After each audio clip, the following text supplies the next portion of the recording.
everybody. Welcome into Day by Day. We're back. All four of us this time. How about that? It's good to see you guys. Good to be with you. We got a packed show and still kind of another Husker fall camp potpourri. And so we'll get into that in a minute. Want to let everybody know that you can find us on characterchronicles.com, YouTube, Apple, Spotify, all the places. Please subscribe and like and comment. Do all those things because it helps more people find us. We appreciate you listening. So, guys, before we get into football, I have to ask the biggest question of the night. What are your thoughts on bowling realignment? Conference USA. Nebraska's in a new conference. I could not believe. I'm not even going to pretend to act like I follow bowling, but I could not believe that the Big Ten doesn't have a bowling conference.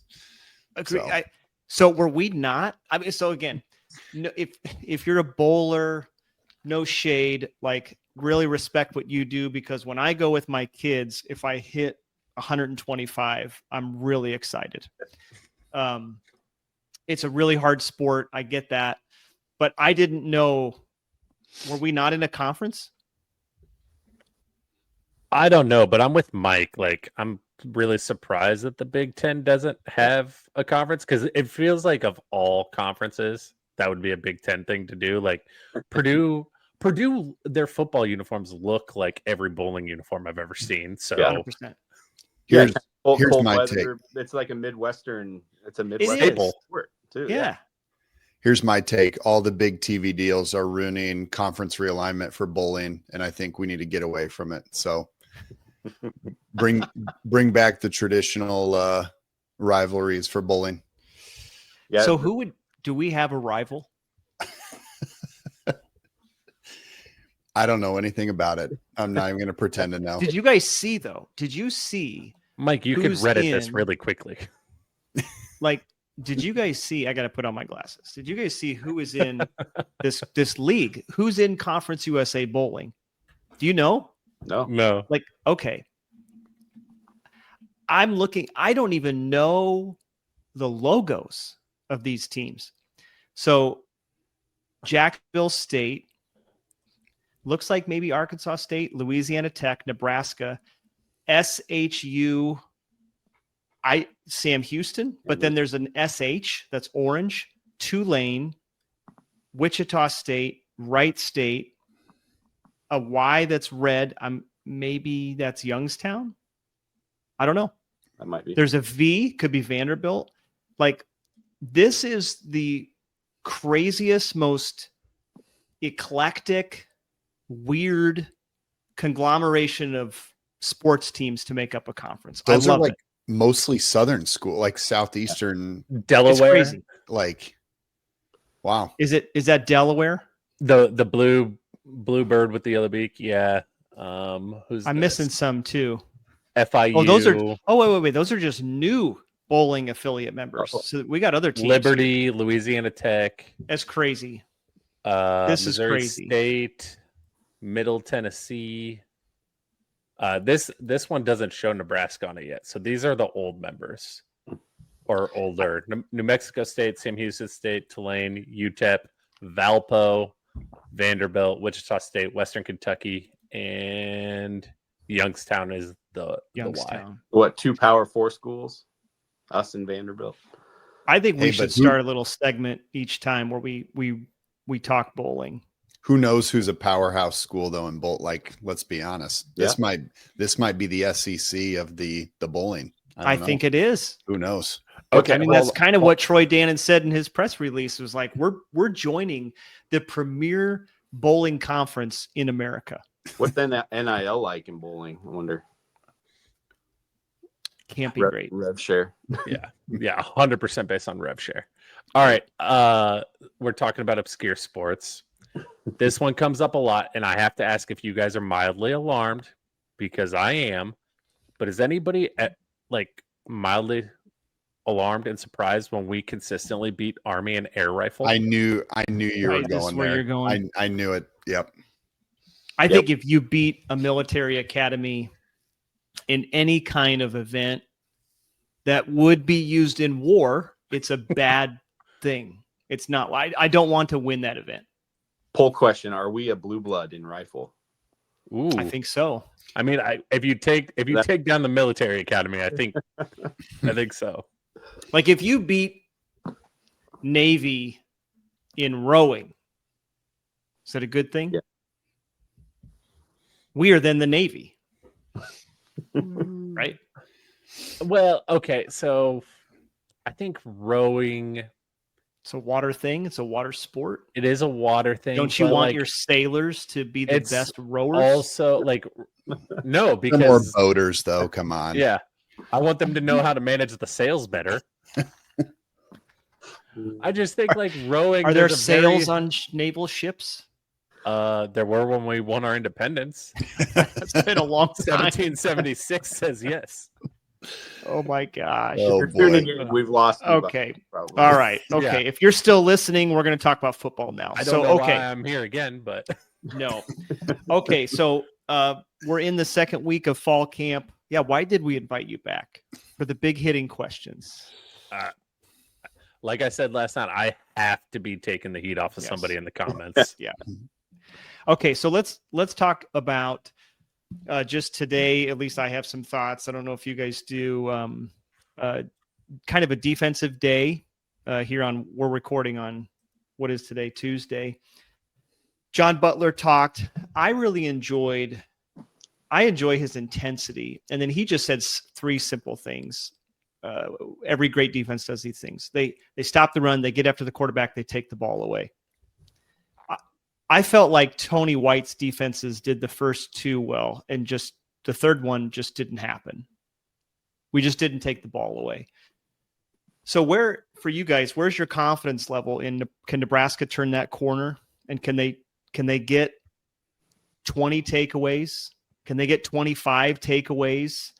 And kind of repeat some of what, Bo's defenses did in terms of takeaways.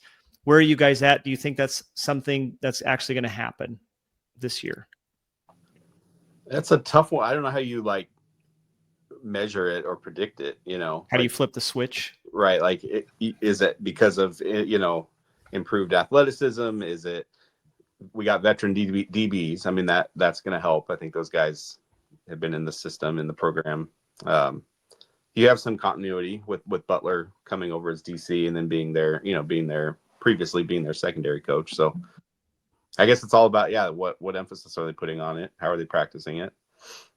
I mean, sometimes it just takes dudes who have a knack for the ball. Yeah. I think for the majority of majority of programs, it's really hard to predict turnovers year to year. Like, I think there are certain programs, like let's say Iowa, for example, that's something that they've showed success at for years on years. But for a team like Nebraska, I feel like we've struggled to turn the ball over and, had good turnover margin for what feels like 20 years now. Like, it just never has felt like we're a team that can turn people over and then keep the ball on offense at a good clip. So I think with Butler, we're going to see maybe a little more variance as far as we might give up maybe some bigger plays on third down, or I think he's going to blitz a lot more than maybe Tony White did at times. And so we might end up seeing more turnovers in that regard, but might also see more like chunk plays against us type of thing. So I don't know. It seems like from what I'm gathering, and this might just be a hunch that is completely wrong, but he seems to be a little more aggressive with his play calling. Agree. And I think that I think that's a good thing. Like, you're going to get those positive turnover plays, but it could end up resulting in some bigger chunk plays against us too. So we'll see in that regard. Well, Mike, you mentioned it seems like it's been 20 years that we've struggled in this. I remember I wrote before last season, I wrote an article and I have it pulled up. There's only been 5 seasons since 2000 that Nebraska has had a positive turnover differential. My goodness. So it's not just, it feels like it. No, legitimately, the last one was what, 14? The last 20 years. I was going to say Bo Pelini was probably, Yep. he had some good ones, but We were 0. We were even in 2019, actually. And then 2016, we were +5. And then before that, you'd have to go back to 2009. And we even were like +5. +5 is not that great. Like, let's be, No. if we're like trying to get where, we want to get like +5. Yep. If we want to be a 10 to 11 win team, like +5 is probably not going to get it done. Like, Get this, 2003. So the year Frank was fired, it was Bo Pelini's first year 1 year as DC. DC.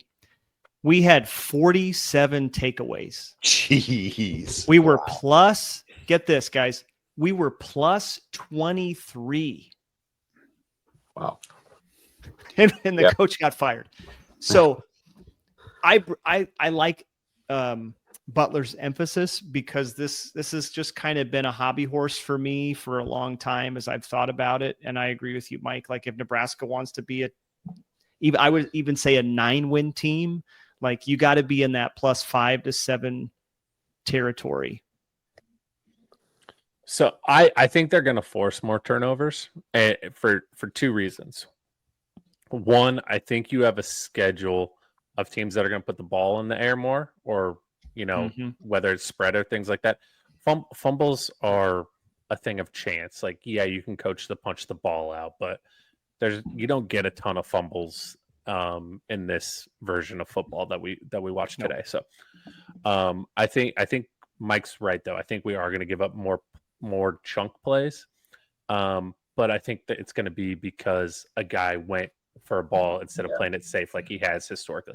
And the thing that drove me crazy the last, seems like a decade too, right? Like, you get the Iowa fullback flats or the tight end drags on 3rd and long that pick up 15 to 20 yards.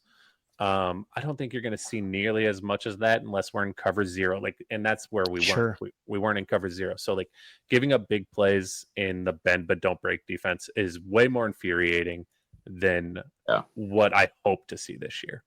And then the second reason I think you're going to have that positive turnover, I don't know if it's going to be +10, +12, whatever. But the second reason is, for the first time in a long time, you feel confident in your offense to go put pressure on the other teams. For so long, teams have just waited for us to make the mistake, and now they're going to have to play with our offense. Yeah, I agree.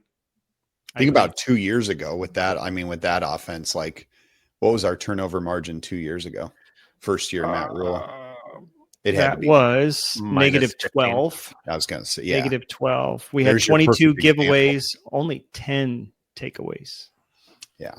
Well, we only had 11 takeaways last year, right? Or maybe that was just picks. I don't have that in front of me. It's actually, I think, 11 picks last year. And I think we were right around. I think we were negative on the year, -2, -3. Yeah, it was I could close. be wrong. Yeah, I mean, we were,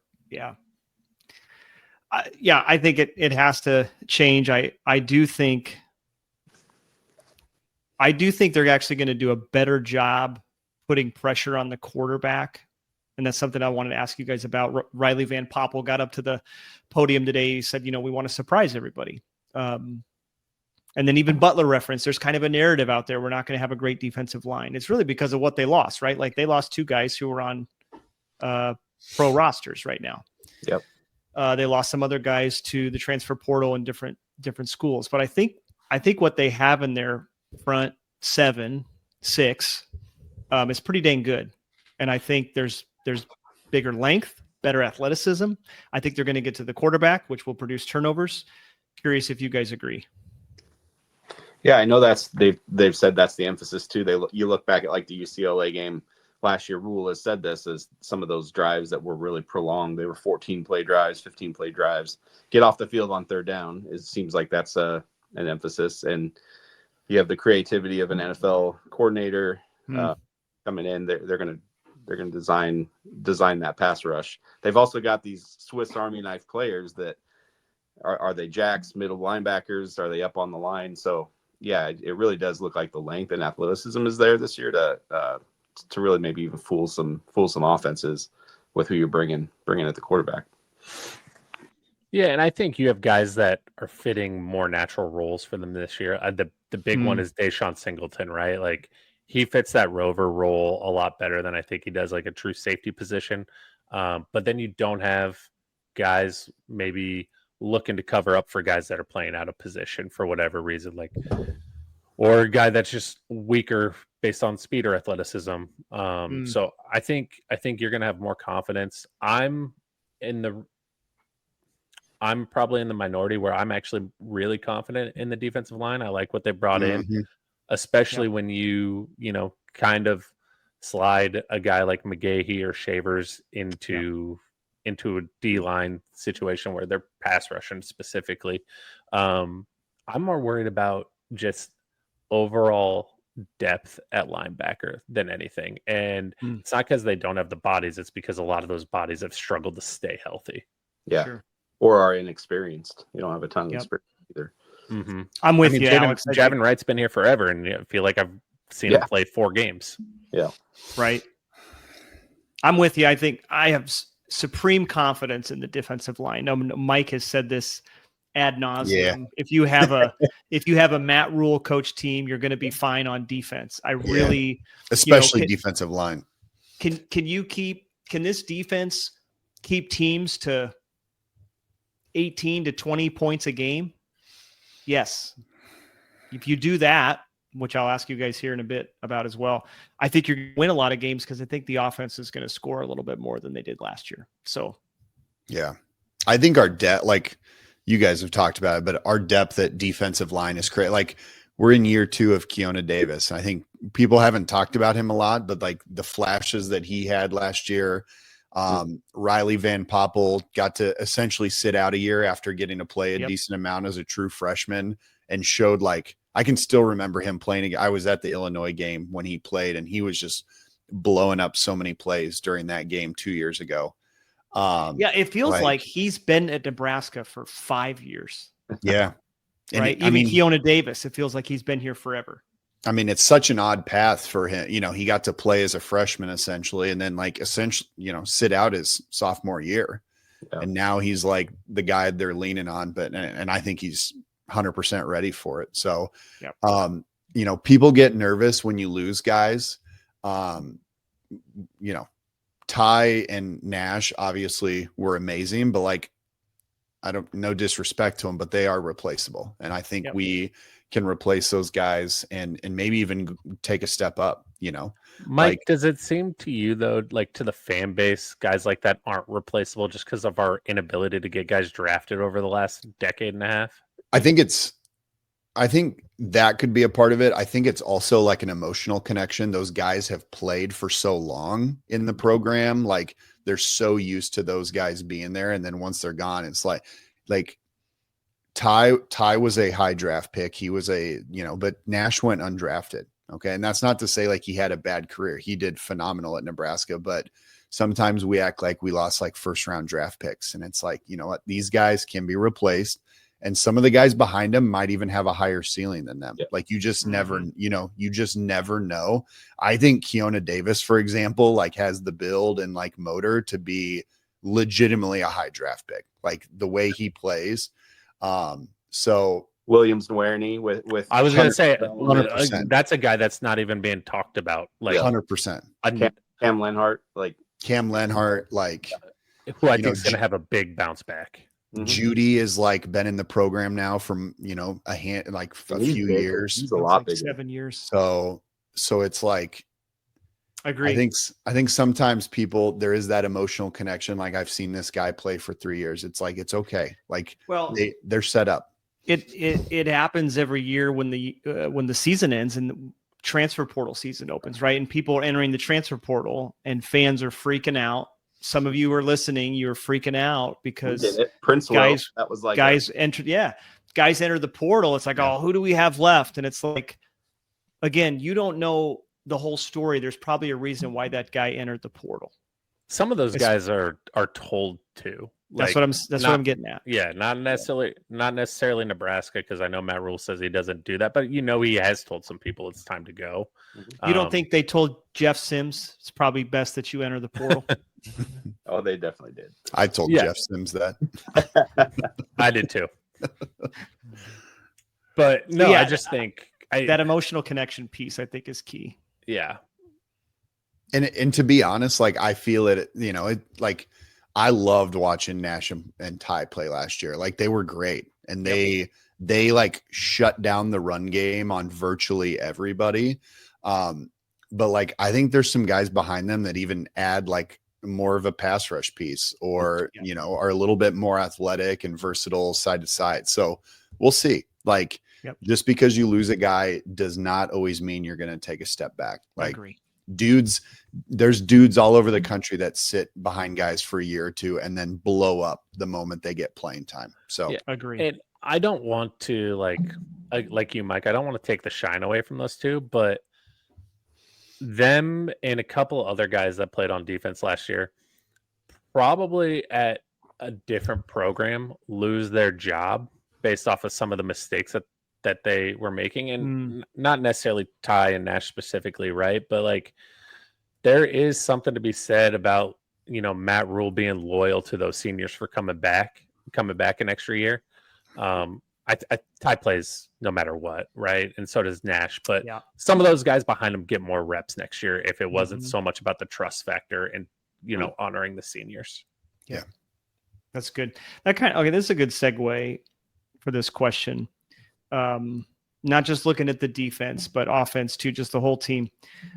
What position groups at the end of the year are we going to look back and say two things? One, we got everything possible out of you. And then to what group would you say, man, we just needed more out of them? So let's start with the first one. Who wants to go first? You, Mike. Okay. I'm going to push back on what Alex said a little bit ago. I'm going to say the linebackers. I'm super excited for that group this year.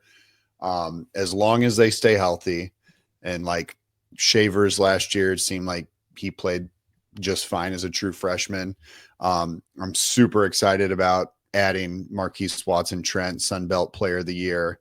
Like there are so many guys in that group, and I think they could maybe if they get into a spot, they might be able to move some of those edge guys inside to play on ball. But we saw like last year, like Bullock was great. Like I've been super happy with the job that Dvorak's done with those guys. And like watching Vincent Shavers against Boston College in that bowl game, I was like, Levante David there. It was absurd how he was flying around. And I'm like, if we can get 12 games like this, like that's going to be our linebacker group. So I am most excited about watching them. And I think like week 1 is a great test. Sorsby is a good quarterback. They have a pretty good running back with Evan Pryor. Like this is going to be a good test right off the bat. Cincinnati's offense is definitely going to be stronger than their defense. So I'm excited to see what our linebackers can do against them. Yeah. And it sounds like they're kind of a ground and pound team. So yeah, kind of a good preview for Big Ten football, because another concern you hear is, can we stop the run? Can we stop the run? Can we stop the run? So those linebackers are going to play a big role in that. So Andrew, is it for you? No, I'm going to go offense. I'm going to say that we get the most out of. I'm excited about tight ends. But yeah, we lost Mark Way, but I think however many touches they get, it's really hard to predict with tight ends. But I just see Harburg, Nelson, Lindenmeyer just having whether it's volume or it's like those key moments where they make that big play. We get the big third down that we need to win a game or touchdown. So I'll say that position, and then I'm going to go that we're going to say we needed more out of you. Maybe I'm reading the question wrong, but I'm going to go receiver.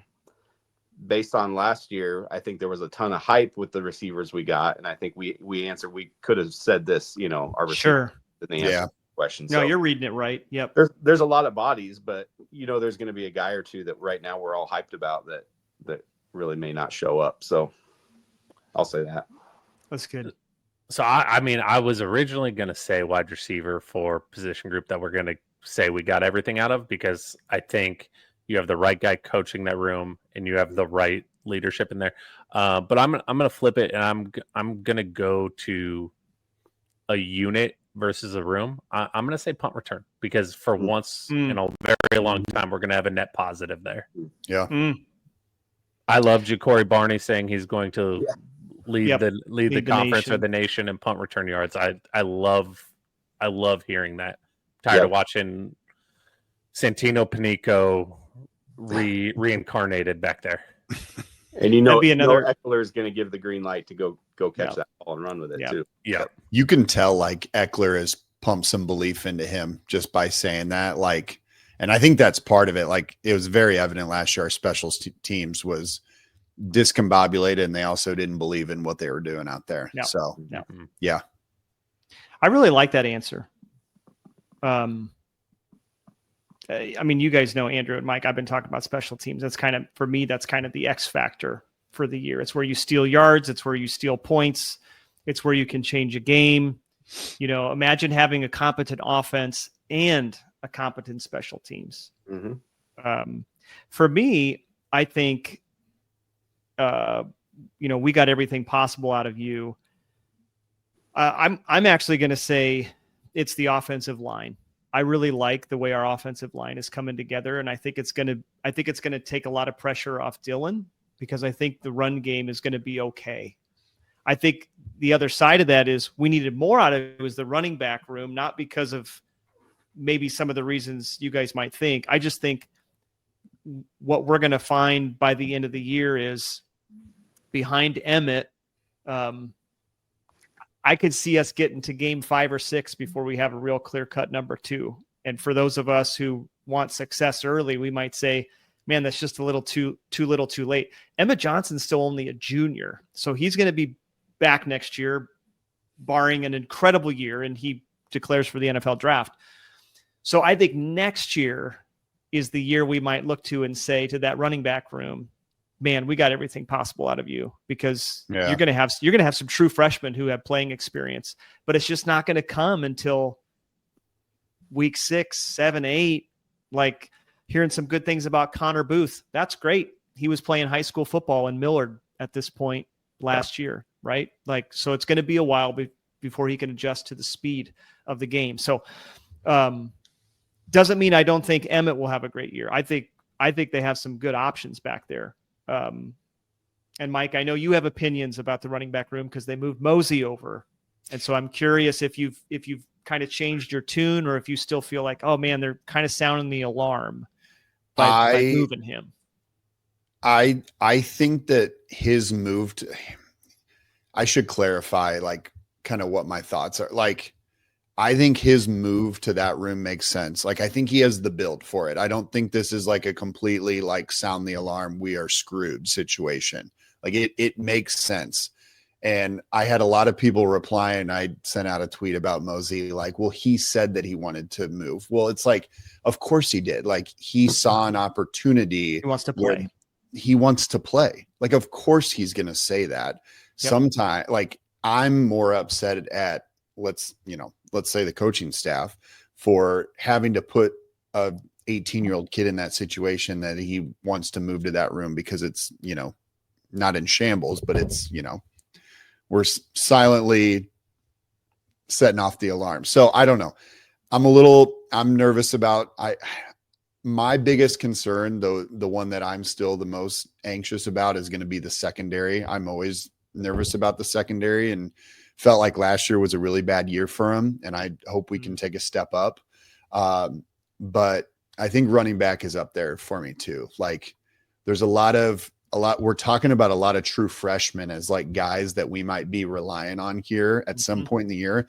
Like, if Emmett goes down, if he has an injury this year, like, we're going to be relying on freshmen and, and that's, and Ives just went down with like a hamstring. Who knows how long he's going to be out. So, that makes me really nervous. Like, I just I feel like we should have been more prepared at that position going into this year. So this is probably a conversation for another episode, but Mike, I think you and I have talked about this and agreed on it at a different scale, but I think it's safe to say that Barthel is the weak link on the staff now, right? Like, And I'll give him credit in the aspect that he's done a great job of identifying talent early.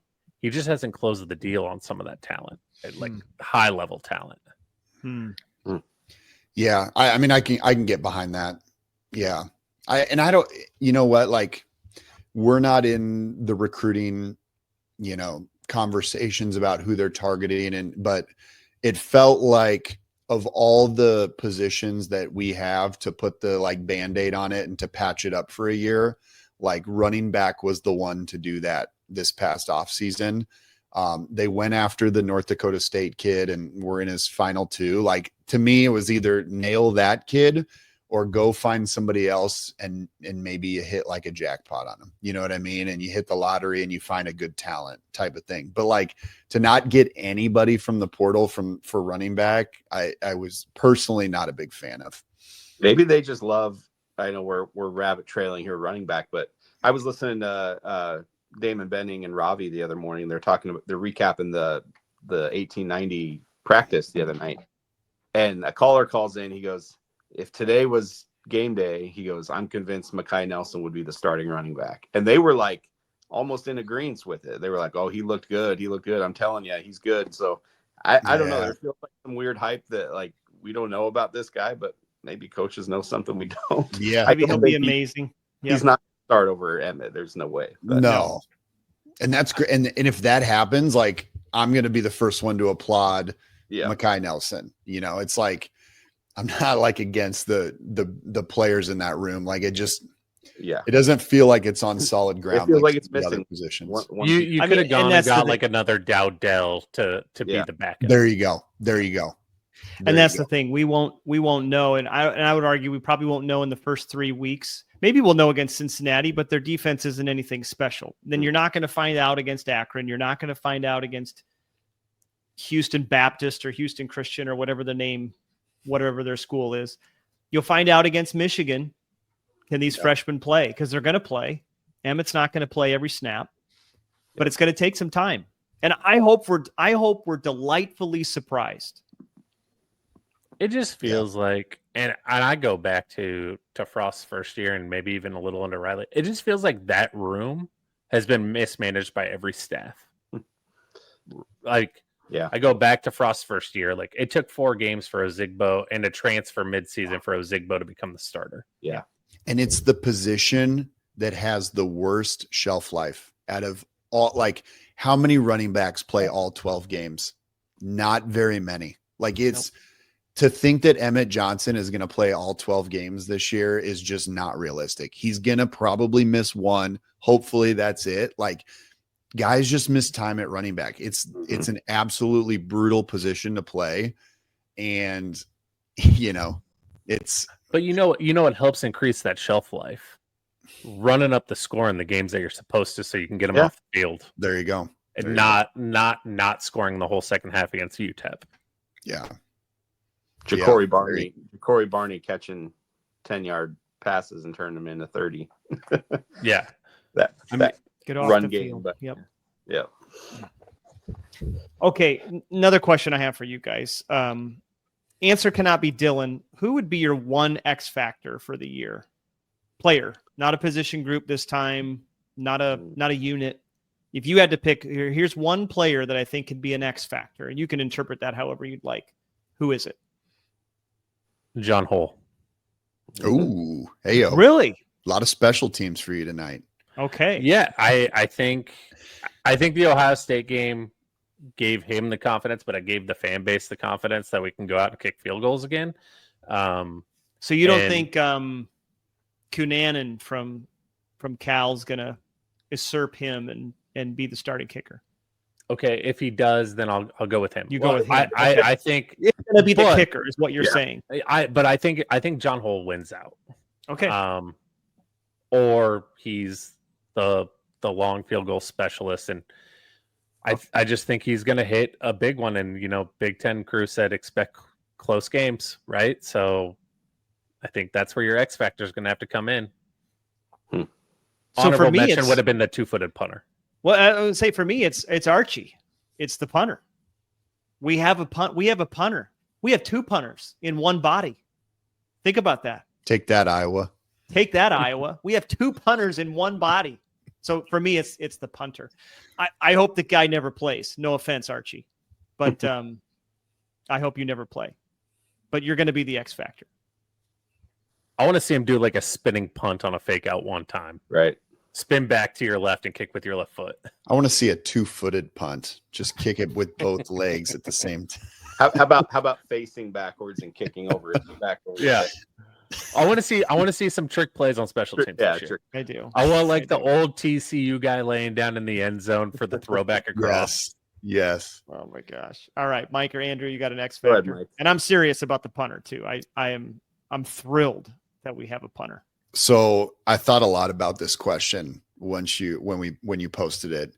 I'm going to go back to somebody I've already talked about, which is Riley Van Poppel. I am super duper excited for him this year.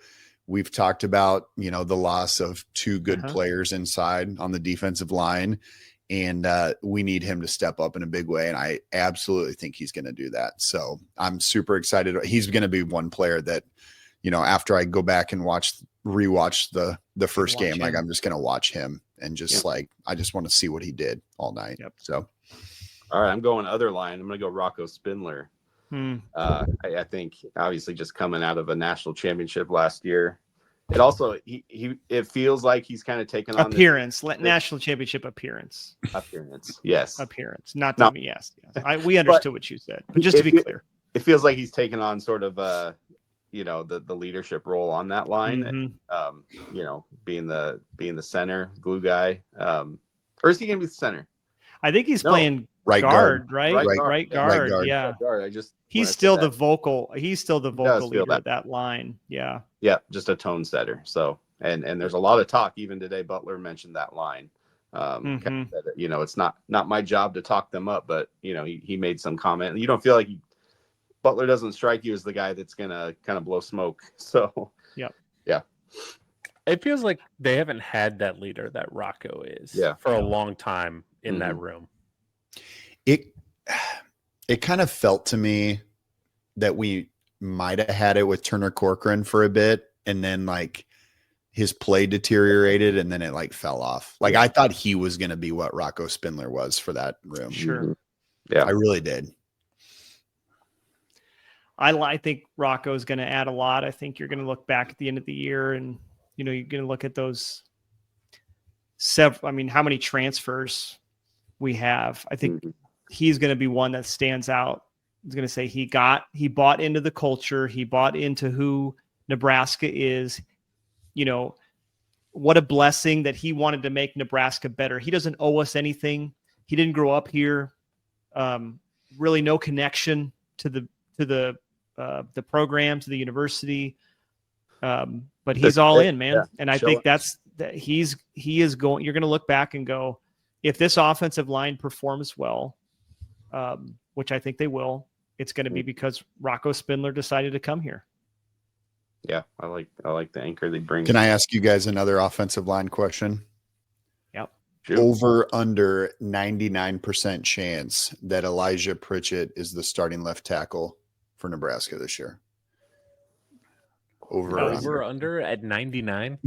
I'm gonna say it's 100% chance he's the starting. Okay, because there was some conversation that he was not the first guy out there at left tackle at the open practice. Yeah, any concern with that, or is that a nothing burger? Well, also what I heard was he was like kind of late getting out there to the field, so there was some concern about him like kind of adapting to their mindset a little bit. Like there might be some kind of personality behavior type stuff going on. So that's why I asked the question. If that's the case, that's concerning.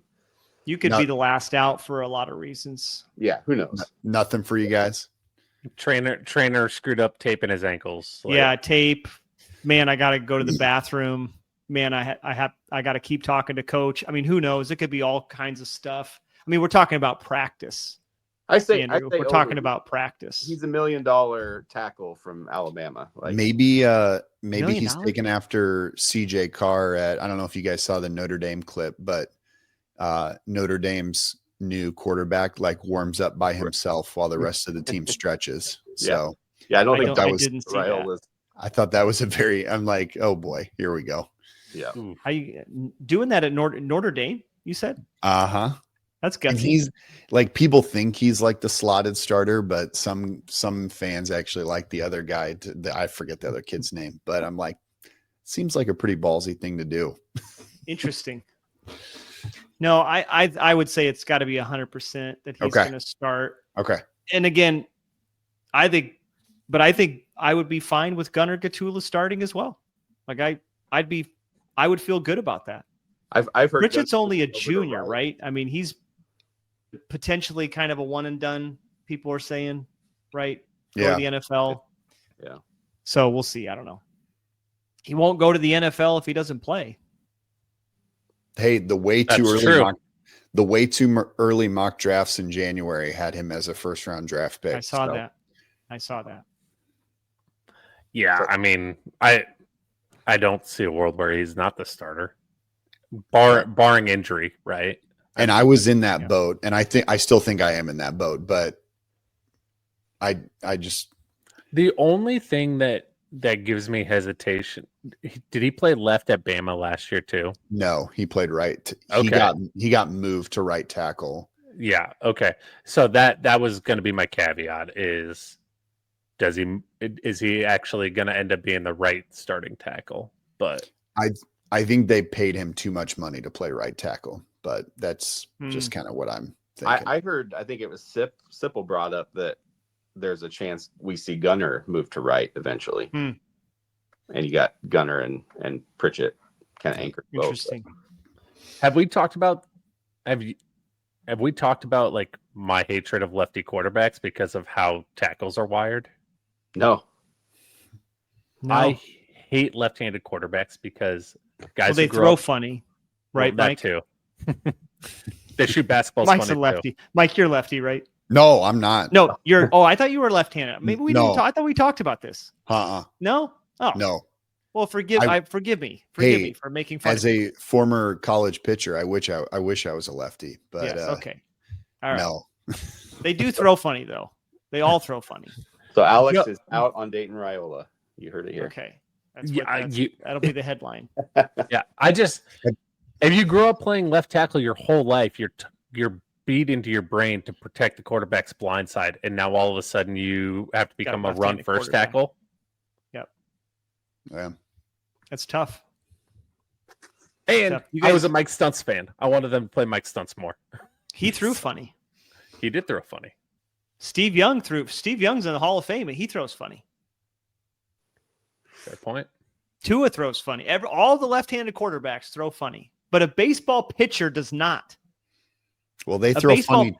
They throw funny too, which is why they're so hard to hit. So there you go. I think baseball pitcher is the most natural-looking thing in the world, but for some reason, you put a football in their hand, it's like, what are you doing? But I'll be Dayton's biggest fan. But we will have to address the tackle situation at that point, right? Yeah, I get it. There you go. All right. Before we get out of here, last question I have for you guys. We still got a couple weeks to think about this, but it came up in a conversation I had at some point this week. Do you think the fan base could survive a loss to Cincinnati? Yes, because it survived so much worse. Yes. Oh boy. We survived Georgia Southern. If you can't survive a loss to Cincinnati, who has been a formidable program to some degree over the last decade, but we knew what was going to happen. Are we sure that we weren't somewhat happy that we lost to Georgia Southern? We knew. Okay, what was you know what? happen Take out Georgia Southern and throw in Troy. Right. I was at that game. How about the Northwestern game? How about the Northwestern? How about the Melvin Gordon Legend game? Like, we've survived so much worse. Which Northwestern game, Mike? You know the one. Yeah. I say yes, just because early season, yes, it crushes you, but your hopes come back next week. You know, it's early. You're like, we can overcome this. Pick can we survive that and a loss to Northwestern? No. Hold on. You're missing it.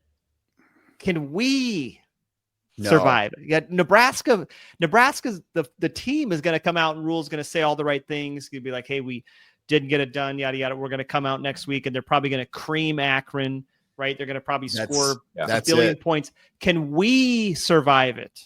No, Yeah. I'm going to just say I can't. Here's the thing too. Like, you then have 3 weeks until quote unquote a meaningful game again. And to be honest, if we lose to Cincinnati, we're probably losing to Michigan as well. So I'll be the first one. I will not be emotionally okay if we lose to Cincinnati as a touchdown favorite. And basically, so you can do if we lose that game, I want you on here for the reaction episode. Yeah. Yeah. Or maybe you wouldn't be a safe person to have a conversation with after that. Well, hey, news, actually, my daughter is being born August 28th at 10 a.m. So okay. I'll be having. So you won't be on that. I'll be in a hospital. So if I'm hoping that the birth of my daughter will be more important that night than if we lose to Cincinnati. Yeah. So it should be. It definitely should be more important. Yes. Alex, you've been quiet. I said yes. I mean, you said we could, but I mean, as a fan base, I'm talking about a fan base. No, 100%. We as fans, you think we can survive so much worse. Come on. I agree, and that's what James I was saying. Like, but to the level of expectation, we're good at this. We're used to Northwestern in Ireland, coming off the best 20. There's the game 9 team ever. I know. That's the one I'm talking about. I know that. Well, you could also go to the one where they went 99 yards on us in 48 seconds. And hey, let me ask you this. If we lose to Cincinnati, what is the best record we can end the season with in your mind? 6-6. That's where I go as a fan. So again, I'm trying to think Agreed. Irrationally. If I think irrationally right now, put myself in my shoes on August 28th, it's 11:30 at night, and I'm probably texting you guys, congratulations, Mike. I don't really want to do this episode because this sucks, and we're probably not going to win 6 games. That's what I'm going to feel like. My father-in-law sent me a text today. Paul, I don't think you listen to this show. Maybe you do. Only a couple weeks left until I let a college football team determine my mood for the next 5 months. And Alex, I said, yes, you're 100% right. Oh, you guys, my wife prays for night games instead of 11 a.m. kickoffs because they do ruin my whole Saturday. Yep. Okay. I've gotten a lot better. Alex and Andrew, best case scenario, if we lose to Cincinnati, what could our record be? Well, I think we're missing a very important point is how do we lose? That was something else I wanted to bring up. If it's a last second field goal, 1 possession game, like some kind of crazy blunder. Last second field goal. If there's an onside kick involved. Yeah. Because turnover in the last minute. The curse remains and I'm 5 wins. I get what you're saying there. I still think like Nebraska, I don't know if you guys have followed Cincinnati the last couple years at all, but like since they hired Satterfield, like this has been a program on the decline, and like he's on the hot seat going into this year. Like I think he's going to get fired after if it feels like 2 programs going in 2 different directions. I feel like it's a massive hit to like Nebraska's momentum if we lose to a team with a coach that's like basically on the hot seat going into his 3rd year. And we are on paper like better than this team. Like we should absolutely win this game. So if we don't, like I'm not going to be okay. But it's one of those, if we're going to lose, I'd rather lose by 3 times. Oh, hold on. What did you set the line at on this game? What did I set it at? Yeah. 7.5. 7.5. So 7.5, like that's not a confident enough. I guess we throw in the caveat you're basing it off of Vegas, but like no, I don't. No. I don't think Mike's the game. I don't think Mike's saying. I know. No. But my point is like that 7.5 line isn't confident enough at a neutral site game that you should just absolutely 100% win this game.